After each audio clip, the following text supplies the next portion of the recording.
ক্যারিবীয় সাগরে যুক্তরাষ্ট্রের বিশাল সামরিক শক্তি মোতায়েনের পর দেশজুড়ে গেরিলা যুদ্ধের প্রস্তুতি নিয়েছে ভেনেজুয়েলা। এতে দুদেশের সম্পর্কের টানাপোড়েন আরও ঘনীভূত হচ্ছে। এর মাঝে ভেনেজুয়েলাকে লক্ষ্য করে বৃহস্পতিবার নতুন সামরিক অভিযান অপারেশন সাউদার্ন স্পিয়ার পরিচালনার সিদ্ধান্ত নিয়েছে ওয়াশিংটন।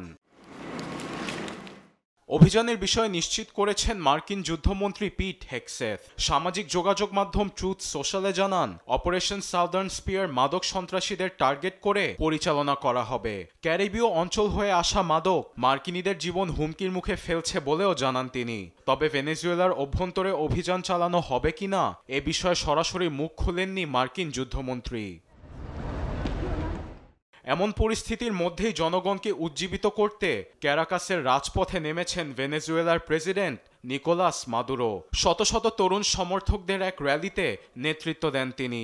যুদ্ধ পরিস্থিতিতে মাদুরোকে পাশে পেয়ে উল্লাসে ফেটে পড়েন অনেকেই।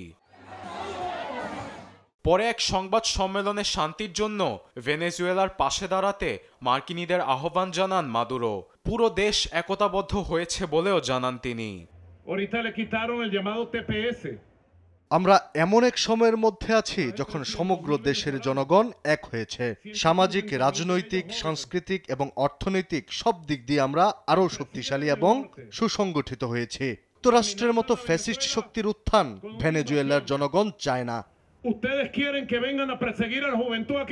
এদিকে যুক্তরাজ্য আমেরিকার সঙ্গে ক্যারিবীয় অঞ্চলে মাদক চোরাচালানকারী সংক্রান্ত তথ্য আদান প্রদান বন্ধ করেছে, এমন খবর নাকচ করেছে মার্কিন পররাষ্ট্রমন্ত্রী মার্কো রুবিও।